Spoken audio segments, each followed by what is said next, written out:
We hope you enjoy the following video presentation sponsored by the C.S. Lewis Foundation. We are a nonprofit organization with a mission to equip and encourage Christians to live their faith within the world of ideas and arts. To help us continue to host events and make videos like this one, please make a donation after viewing the video by going to www.cslewis.org or clicking the link below. Thank you. Morning. Can you all hear me okay? Good. It's a great honor to be with you here today, and I want to express at the outset my gratitude for the privilege of addressing you, privilege of being a part of this wonderful program and tradition. I do have to admit, though, I had a couple of trepidations about this. So one was that I remembered from 2008 that I would have to speak from a pulpit.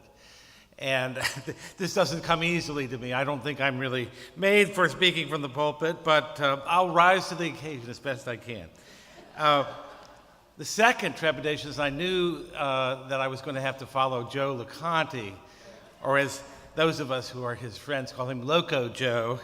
Joe is, as though you've had a chance to see, a remarkable speaker, a remarkable person. I've often thought that if they sent him to Antarctica, he would have the penguins eating pasta and drinking Chianti in no time at all. He's such a forceful and persuasive personality, and a wonderfully winsome witness to the gospel. So it gives me great pleasure that he's in the classroom, he's teaching young people and helping to form their minds and outlook and teaching them about the Psalm, among other things. But it's not an easy act to follow. So Joe is like a double doppio espresso, and I'm like chamomile tea by comparison. But man does not live by espresso alone, right? Also, I want to express my great admiration for this program. The work of the C.S. Lewis Foundation in many things other than this program, some of which I'm sure you're all aware of. And I'm mindful of the fact that we just celebrated the 50th anniversary of Lewis's death last year. Lewis has lasted. He's, I think of the other two famous figures, John F. Kennedy and Aldous Huxley, who died at the same time. Their stars, I think, have faded in various ways and for various reasons. Not Lewis's. He has lasted. The enduring affection for Lewis in our culture is hardening, particularly in our own throwaway age in which impermanence is accorded a kind of divinely ordained status. The sheer transience and fleetingness of so much contemporary life is not just a phenomenon related to the TV screen, the computer monitor, or the pulsating streets of our cities and freeways. This impermanence is everywhere. You can see it reflected in the private lives of so many contemporary Americans and others in the West, in the brittleness and instability and fractiousness of so many American marriages, families, friendships, and other human relationships. Despite constant anxiety about the state of our economy, no one doubts that we live in a time of fabulous prosperity. But the very prosperity of our times makes it crystal clear that the quest for material well-being can never be a sufficient definition of the good life. There's something about the blanket praise of change that rings hollow, as if change were always inevitable and always commendable. So let it be stated plainly, not all change is good. I don't think I need to tell you that. I think you already know it in your hearts. But that's something that we, and particularly we Americans, are reluctant to acknowledge. We hear a great deal of political oratory, editorial page bombast, and psychological advice these days, often emanating from people my age, in my generation, which has its sins to pay for, atone for, to the effect that one must have the courage to change, to reinvent oneself, to adapt, to move on. Flexibility is to be regarded as the chief virtue of civilized people. Suppleness is next to godliness. Yet this rhetoric can often be thoroughly dishonest, a mere rationalization for selling out, going with the flow, giving in to the spirit of the age, reneging on one's commitments, and taking the easy way, rather than standing fast and resisting in the name of those things that are precious and good. There's a dirty little secret such oratory is designed to mask. The secret is that it's all too often change that's easy, all too easy, and it's continuity or loyalty or persistence or honor or idealism or any number of other firm and steady traits that we used to think of as noble that are truly different and difficult. When we choose to forego the fleeting in the name of the enduring, we affirm what's deepest and most admirable in our humanity. Hence, it's a joy to be here and celebrate an institution and a writer whose very existence stand against the relentless tides of transience, and to use an old-fashioned word that's in the theme of this particular iteration of Oxbridge, the recovery of virtue and the necessity of virtue for the flourishing of the human person. When I think of the role of virtue in the Christian life, I immediately think of a great passage from Paul's epistle to the Philippians. It's worth quoting the entire passage. I'd be shocked if one of the previous speakers had not alluded to it, so bear with me if you're hearing it again. Philippians 4:8.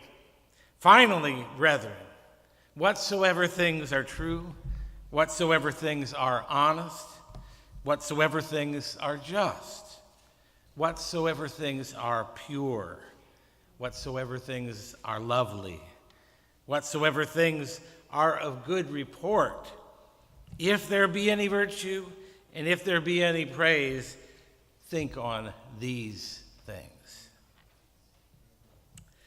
When I was still a teenager, some 4 decades ago, this sort of statement would have been regarded as a sheer platitude, the sort of thing that everyone believed, but regarded as too tiresome or obvious or gassy to need to be said. Today, it sounds almost avant-garde.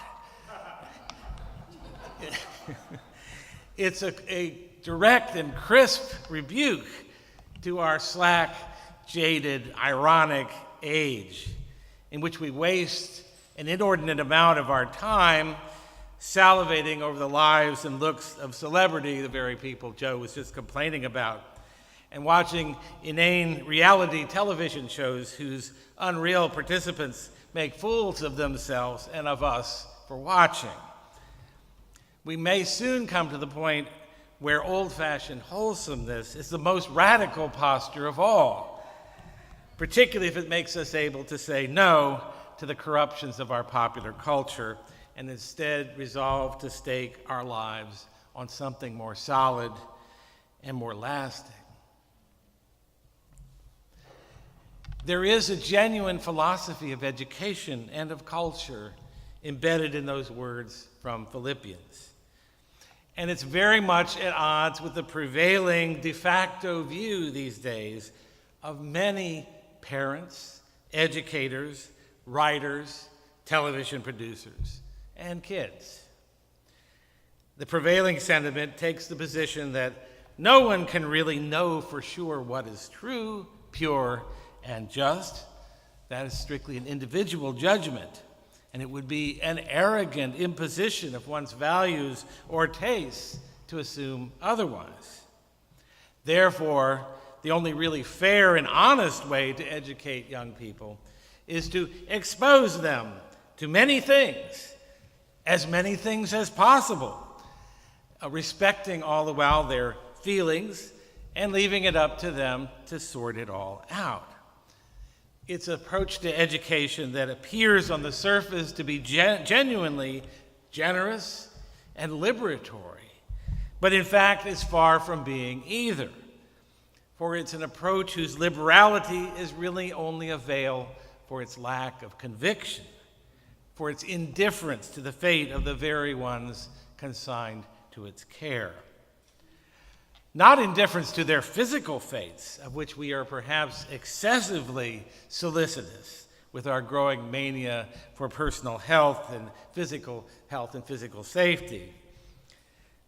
No, indifference to their intellectual and spiritual fates, about which an attitude of neutrality is in fact an attitude of abdication. Paul's words show, and in fact insist upon, a better way. They assume to begin with that there is such a thing as virtue, and that virtue is praiseworthy.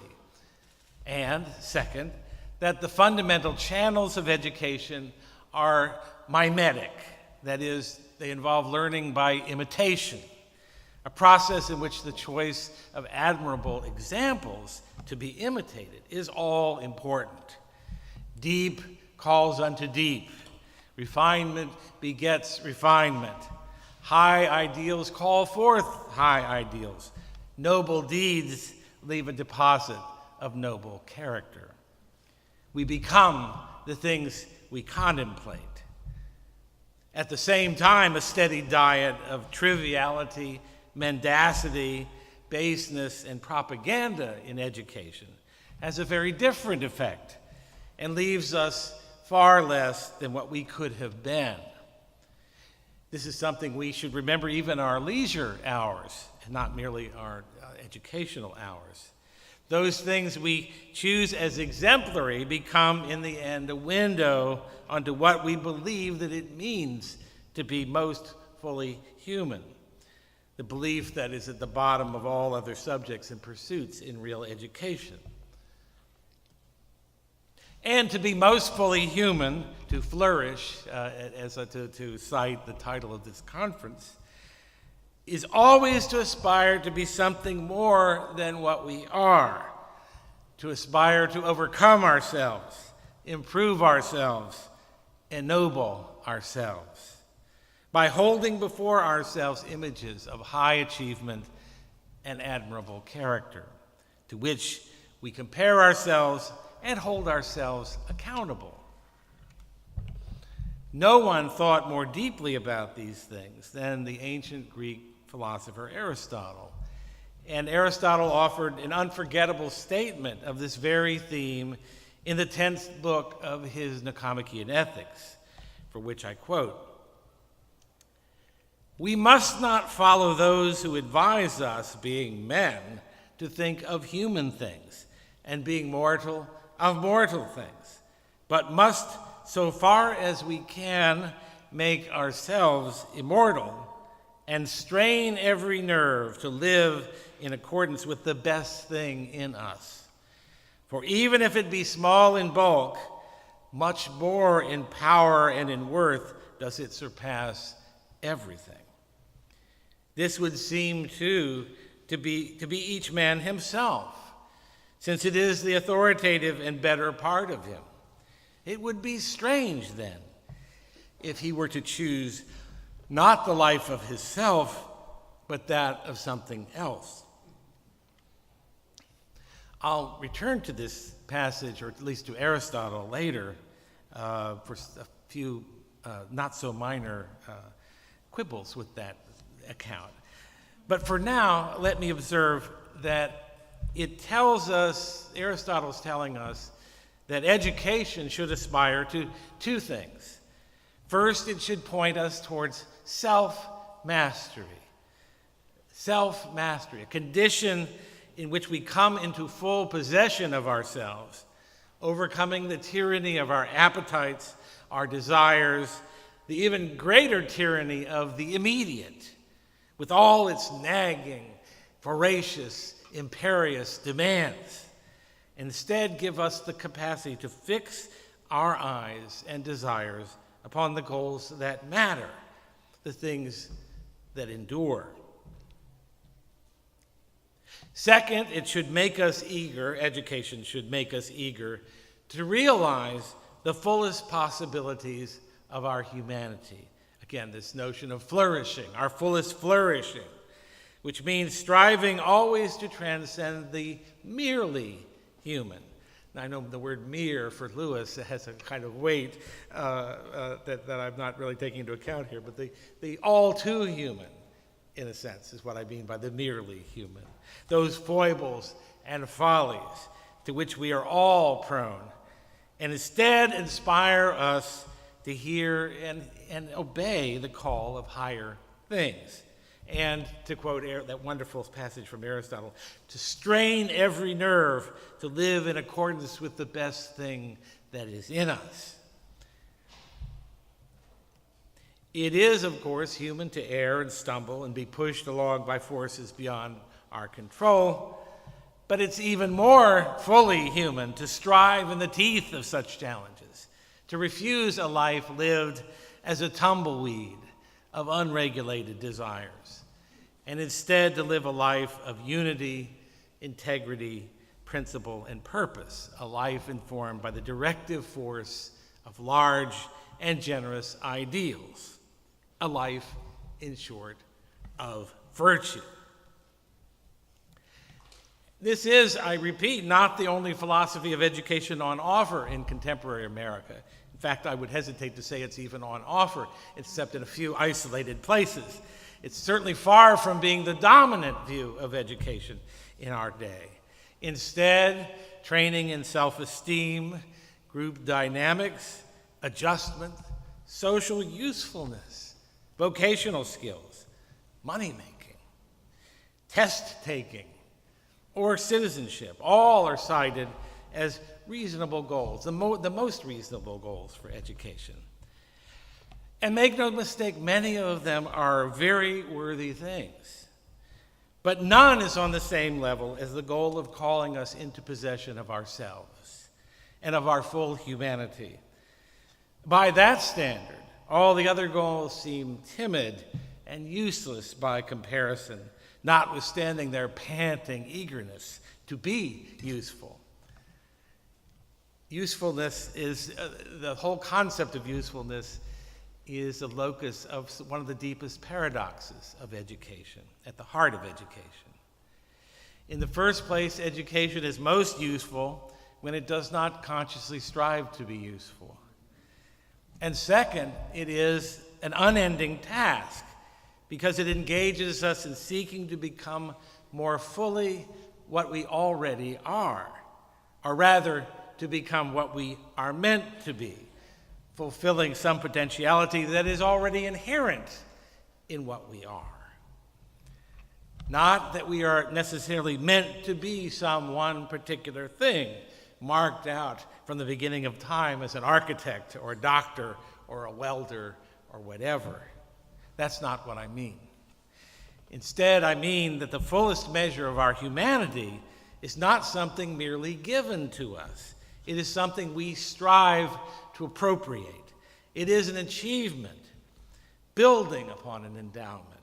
Both have to be there, the achievement and the endowment upon which that achievement is built. We have a great and goodly inheritance, yes, but our own efforts are needed to make it fully our own. This is characteristic of all the virtues. They are products of our labors, and yet they are not, strictly speaking, acts of self-invention, so much as they are acts of self-realization, of flourishing. Okay, now having come this far, you may be wondering what my title, The Two Faces of Conviction, has to do with any of this. Although some of you may have noticed I insinuated the word conviction along the way. But I have a confession to make before I go any further. When I first started thinking about giving a talk here, and Stan approached me and told me what the theme was, and I wanted to think, what would I say? How would I frame it. I thought of using something like the following as my title: 2 Cheers for Virtue. It's a pretty catchy title.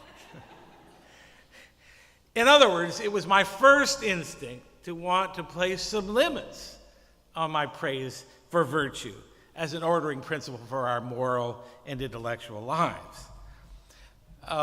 Aside from the fact that I didn't know how Stan would receive that, I began to wonder, why would I want to do something so perverse as that and contrarian, especially given some of the things I have already said, praising virtue to the skies. It could be perversity is the explanation, but I think I have a better one. First, my 2 cheers are heartfelt. They might even be extended to 2 3/4 cheers, or some even a larger fraction, if it were possible to give a partial cheer. The recovery of the concept of virtue, which I think is what is underneath the theme of this meeting. The recovery of the concept of virtue is essential. It is a blow against many of the most pernicious forces in our culture, particularly our bland and blind relativism and our detachment from any and all ideas that we have a human nature that is more than a figure of speech, but that is something that is constitutive of our being. To speak of virtue is to speak of human excellence. The Greek word, as you know, is arete, the specific excellence of a particular thing, inherent in that thing's nature.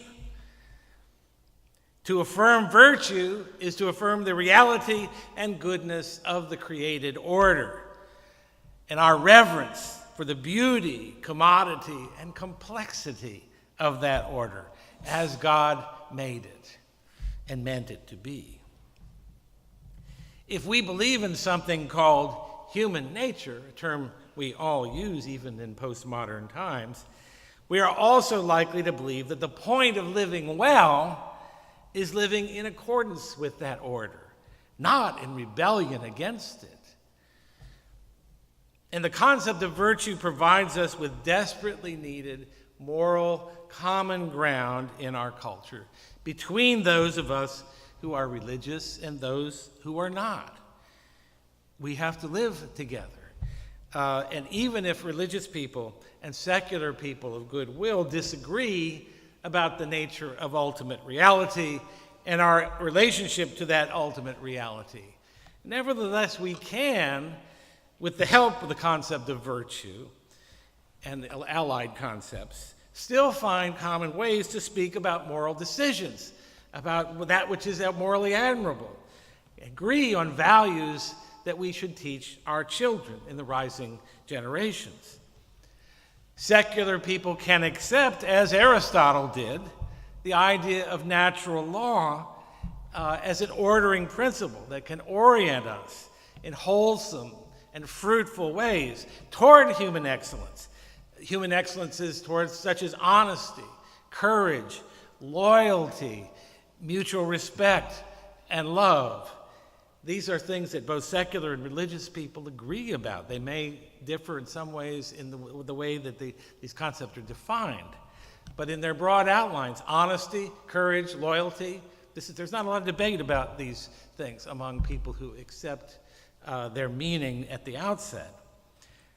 Lewis himself is a great example in so many ways, but in particularly of how the world of secular learning and the world of religious faith are not only compatible, but essential to one another. They flourish together, and they languish apart from one another. The fear that many pious believers have of secular learning, I think, is shown in the person of Lewis to be mistaken, an understandable mistake. And I think similarly for the secular thinkers who distrust and the kind of attention to faith and to the dimensions of faith and to the history of the great world religions and Christianity in particular, they would do well to emulate Lewis as well. I had, just in passing, let me mention, I had a wonderful experience a few weeks ago giving a commencement address at a public high school in Phoenix, Arizona. It's part of the Great Hearts school, sort of charter school chain, which is in Arizona now, but they're moving to Texas and a state near you, for those of you who are Americans. This was a remarkable place. I actually used the line from Philippians that I cited earlier in this talk, and I ran it by the principal first. I said, "Is this going to be a problem?" No, not at all. They in fact have a largely Christian leadership in the school, but they are playing by the rules within what's required of them as public schools. And what they aim to do is to teach virtue. They advocate for virtue, they extol virtue, they incorporate virtue and character education in their curriculum. And I can tell you, seeing the graduating class, they're showing great success. It's a remarkably hopeful operation, and yet it's a charter school, it's a public school. One of their slogans is that they want to train young people of character and conviction. And that word conviction caught me as a way of expressing this habituation to virtue. That is one of the ways of thinking about education. Education as a way of building character, helping to mold young people who have the right kinds of convictions, who are, as Aristotle would say, habituated to virtue. So that I think is a good example of what I'm talking about when I talk about the common ground that's possible and that's necessary to the functioning of a decent society. All of this, I think, I would suspect some of your other speakers have touched on some of the themes that I'm touching on here, perhaps more eloquently than I have. But now I think I'm in a position to explain my two cheers rather than three. I want to argue that there's something missing from the concept of virtue, something essential to the Christian insight into human existence. And that something is easily stated. It is the experience of our brokenness as the most fundamental feature of our human condition, and the starting place for the rebuilding of ourselves as followers of Christ in his image. And I think of another passage here from Paul from a different epistle, the second epistle to the Corinthians. When I am weak, then I am strong. 2 Corinthians 12. I often tell young people, and one of the privileges of my job is that I actually, as a teaching, and I've always taught in secular institutions, and I'm always find myself being sought out by Christian students who are struggling with various aspects of their faith and feel so little of it echoed in the official environment of their institution. So I end up doing a fair amount of counseling of sorts, and it's actually a great joy. It's a great privilege to have people bring you into their life in that way, but it's scary because sometimes you don't know exactly what the right thing to say is. But one theme that comes back again and again in my conversations with young people, and I've almost phrased this as a formula, that the Christian life begins as a serious moral proposition. I mean, debates about the existence or non-existence of God and so on, fine, but the Christian life as a serious moral proposition begins at the moment when you realize that you've done something in your life, you've committed some deed in your life for which you can never be forgiven. It can be small and inadvertent, a wounding of a friend, a parent, a child, a spouse. It can be a major betrayal, infidelity, crime, something on a much larger scale. But that, whatever the gravity of the offense on some sort of earthly scale, that awareness of fault, and of a fault about which you in your own power can do nothing, for which you have no tools at your disposal to atone or expiate. This, I think, is the beginning of a moral seriousness in the Christian life. And this awareness of our faults is not a one-time thing. Doesn't generally reduce to one action. It continues, and it grows and grows as we become more self-aware, more spiritually self-discerning. An Episcopal priest friend once explained this to me in the following way. As I grow in the Christian life, he said, I feel more and more the need of confession in my life. Not less, but more. It's the growing conviction of our propensity for sin, something we generally hide from others and from ourselves above all. It's this propensity that propels us forward, and in the conviction of our propensity that propels us forward in that life. It's not the momentum created by our growth in virtue. It's possible we may be in the process of becoming better people, whatever that means. But we are the last to know it. Or should be the last to know it, too. Even the virtue of humility, which is a kind of virtue, although Aristotle did not recognize it as one. And that's something worth talking more about, too. The virtue of humility is a very peculiar virtue, wouldn't you agree? Since the more we possess it, the more unwilling we should be to take pride in it. For to take pride in your humility is to undo the virtue even in the act of acknowledging it. One can define humility in various ways. It's not peculiar to the Christian tradition. But there are differences, and the differences are very important. The humility of the ancient Greeks, who feared that excessive pride, what we call hubris, would attract the savage vengeance of their inscrutable and remorseless gods. This was something quite distinct from the humility of the Jews, who not only feared their God, but loved him for his attributes of justice and graciousness, or that of Christians, who added to Judaism's ethical monotheism the astounding belief that humility is inherent in the very nature of God himself.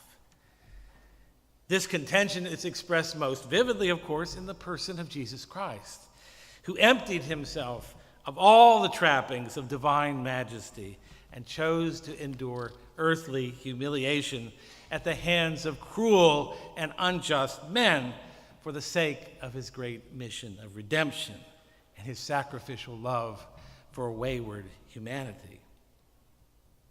To be humble is to accept one's fundamental lowliness and powerlessness, one's hobbitness, to pick up on one's inadequacy and dependency, and the fact of one's ultimate origins in the earth, in the humus. From dust we came, and to dust we shall return. Such is the insight, the Ash Wednesday insight, out of which a humble outlook and demeanor emerge. But humility is a very peculiar kind of virtue. I'm not sure it even deserves that name, although I don't know what else to call it. For one thing, it requires that to be realized, to be realized as a virtue, it requires that we constantly do battle with and defeat some of our strongest, deepest, and noblest inclinations. This requirement would seem to run athwart the usual assumption that human virtues are forms of excellence, which express the fullest flourishing of human nature. The great cardinal virtues, justice, prudence, temperance, fortitude, these are all clearly of that variety, refinements and intensifications of qualities of character that arise naturally in reasonably well-reared individuals and are clearly complementary to their natural endowments. Not so humility, which sets itself against many of our most fundamental impulses, clips their wings, and negates our desires, working, in a sense, against nature itself, which may be precisely why Aristotle declined to regard humility as a virtue, and instead exalted what he called greatness of soul, megalosoukia, as the convergence of the moral virtues. A mean, as all virtue in Aristotle was, a mean between the extremes of vanity and pusillanimity. But whatever one might say about the great-souled man, megalopsychos or suchos, he was not humble. This is one of the striking things people, when they read Aristotle, they discover that the humility is simply not there, and the great-souled man is sort of healthily proud. There's no false modesty or no opportunity for false modesty. It's not for nothing that the word humility is so close to the word humiliation. Humility may require of us acts of passivity or self-limitation in response to even the basest affronts that may border on being degrading or shameful, acts to which the most natural reaction of, as we might put it, any self-respecting person would be to fight back and feel entirely justified in doing so. Who can read the story of Jesus' arrest, trial, and crucifixion and not feel the impulse to act? Why such utter passivity? Why doesn't he escape? Why doesn't he use his divine powers? Why doesn't he so much as lift a finger to defend himself? There is a magnificence in Jesus' selfless obedience, but it is also troubling, disturbing, and it should be. The natural person in us cries out in amazement and horror at the sight of a humility that goes beyond all bounds and defies our comprehension, willing to be the sheep led to the slaughter. There's an additional peculiarity to humility, which I've alluded to already. It is a virtue that's constantly in danger of subverting itself and turning into its own opposite. As a result, what appears to be humility may very easily be or become something radically different from humility. The paradox is easily explained. As we become more accomplished in something, whatever it is, we tend to take pride in our advances and see our growing mastery, particularly when it's accompanied by the pleasure and approval of others, as a spur to further improvements. A pianist loves to show off her skill in playing a Beethoven sonata. An apprentice cabinet maker feels quiet satisfaction in the work of his hands. A dancer delights in knowing the pleasure her movements bring to another. But humility is by definition a virtue which systematically denies us these satisfactions. It is a virtue in which we should never take pride, whether that pride is generated entirely by ourselves or fed by the approval of others. Indeed, one could argue that the more deeply we commit ourselves to a way of thinking and being that accords with this standard of humility, the greater the danger that we'll succumb to the vice of pride, and in particular the insidious variant called spiritual pride, against which the virtue of humility struggles continuously, and not always successfully. This conundrum has a comic side, and some of you who are old enough may remember in Mac Davis's song, "Oh Lord, it's hard to be humble when you're perfect in every way." That was 1980, a hit song in 1980. Maybe we could perform that in the next the line is refreshingly funny because it's rooted in the truth about the particular and peculiar insufferableness of a certain kind of self-satisfied humility. We've all experienced this. Sometimes we've exemplified it. The temptation is great. But the joke is on us. Every improvement we make in ourselves when in pursuit of the virtue of humility also presents us with a danger. That, in recognizing it as an improvement and giving ourselves credit for it, we will begin to see ourselves as better than we are, and gradually, imperceptibly, but surely, we will be proud of nothing so much as our ever more perfect humility. Then it really will be hard to be humble. You might reverse Paul here. When we are strong, then we are weak. Think by way of comparison of more uncomplicated virtues, such as courage, fortitude, faith. The more one possesses such a virtue, the more credible is one's possession of it in the eyes of others. The man who does increasingly courageous things is more and more evidently a courageous man, with good reason to take satisfaction, even pride in that fact.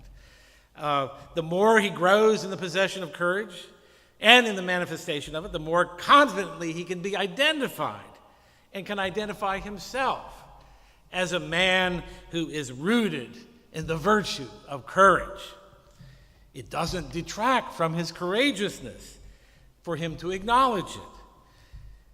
Nor does he enhance it by refusing to accept accolades, medals, and the like. He doesn't run the risk of somehow becoming a coward or falling under suspicion of being one by performing too many acts of courage or becoming too pleased with himself on that account. Nor, thinking of other virtues in a similar way, can one's display of unending perseverance or profound faithfulness put one instantly in danger of a descent into flakiness or infidelity, if flakiness is the opposite of perseverance. In other words, humility is a uniquely anti-reflexive virtue, for lack of a better term. That's what I've come up with as its academic term, anti-reflexive. By this I mean that it is, by its very nature, resistant to self-evaluation and self-appreciation, not to speak of self-scoring. And the minute one begins to undertake those judgments, one has fatally violated the ground rules and undone the whole effect. There is a kind of Heisenberg principle at work, meaning that while one can make judgments about the humility of others, there is no mirror into which one can gaze to discover the uncomplicated truth about oneself and one's own progress in humility. Small wonder that so many religious traditions and philosophical traditions understand humility as a process of self-emptying, self-forgetting, a rigorous discipline that involves a relentless training of the eyes of one's soul to gaze upon the things outside oneself. So I think to kind of go back to my beginning and try to bring all of this together, I think we see that there is a tension between humility and the other virtues. There is a tension, one might say, between the two faces of conviction. Conviction understood as the deposit of character in a well-habituated, virtuous person, and conviction as that moment of realization of one's sinful nature. I'll say more about that in a minute, but it's difficult to reconcile the two. We need both of them, both understandings of virtue, virtue in a wholly three cheers positive way, but virtue also is delimited by the necessity for Christians of beginning with the need for redemption as the first and most fundamental fact about who and what we are. I have a story, it's actually a true story, but I bet many of you have had similar experiences with one of my children who came home one day from Sunday school. In fact, it was a class preparatory to actually being confirmed. And this child of mine was, I will avoid identifying the gender here, but was furious over the fact that the Sunday school teacher, when talking about the doctrine of total depravity, and which upset a couple of the children in the class, understandably so. And she said, "Oh, no, don't worry. This doesn't mean you're a bad person." And, I have some sympathy for this teacher. I know what she was trying to say. It's a very heavy weight to place on a child to say that whether you like it or not, irrespective of anything you've done, you are totally depraved. Not a little bit, totally. And of course, some theological traditions wouldn't necessarily buy that in its totality. This was a Presbyterian church. But so I know what the teacher was struggling with there, and I know that there was some way in which what she said was true, in some sense. Not good theology, but there's some way in which teaching children, especially young children, these principles, aside from my own children who seem to somehow to be very comfortable with the idea of total depravity. That I don't quite understand. Maybe it was the example I set for them. But there's just some way in which, teaching these principles apart from the experience of life that we all have had makes them sort of notional in character, not really very meaningful, and perhaps even counterproductive. And certainly the teacher, I may be giving her more credit than she deserves, but I'm going to be generous. She probably didn't want to discourage their striving to be better. They're striving to acquire the virtues that I began my talk praising, and that we see a very hopeful sign in our society of a desire to reclaim them and restore them to their preeminence. Still, theologically speaking, she was contradicting herself. She was making a real hash of things in saying that in some way the standard of the Westminster Confession, the things that they had to accept to be admitted to the church, really didn't matter in real life. That's not very good either. So I praised God for having a child with such a fine, incisive, critical mind. So 2 cheers. 2 cheers. And 2 cheers is another way of saying that Christianity is less a schoolhouse of virtue and conviction, in that sense, in the formation of character sense, than it is a path of redemption. And nothing is more important than our recognition of our insufficiency, our conviction in that sense. Knowing not only that our Redeemer liveth, but that we are in need of him desperately. Jesus came for the sick, not for the healthy. And the great conversion stories are stories of a different kind of a conviction of sin, that stabbing, self-indicting realization that you have been wrong, irretrievably wrong, so much so that there's nothing you can do, not an apology, not a payment of debt, not an immediate and complete amendment of life. None of that can suffice on its own to begin to redress the balance. That kind of conviction is a different animal altogether. I mentioned being a parent, and let me conclude with a couple of reflections drawn from that. that experience of being a Christian parent. I wonder if anybody here can identify with the joys and sorrows, or at least struggles of that. We all, those of us who are Christian parents, we rightly try to bring up our children to virtue, to conviction in the first sense, to be children, young people, adults of character and conviction. We want them to walk in paths of righteousness. We want to show them those paths. We want to nudge them down those paths, shove them down those paths maybe, whatever it takes. Of course, we want to do that. We want the very best for them. We want to make the rough places plain. But just that phrase reminds one of who it is that does make the rough places plain, and not parents, unfortunately. But each and every one of us, including our children, young people in the audience here will say a hearty amen to this.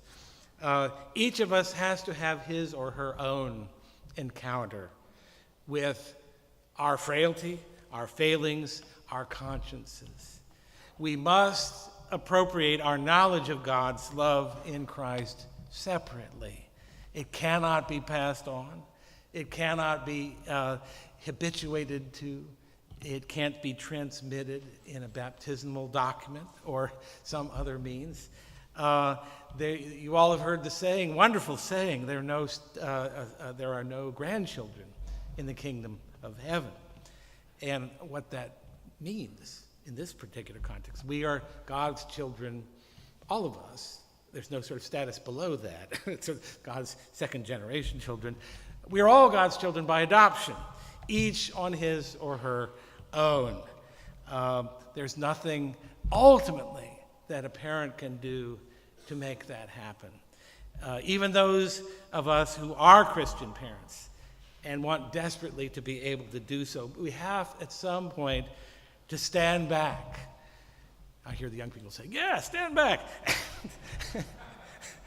We have to stand back and trust and pray and remember, when we are weak, then we are strong.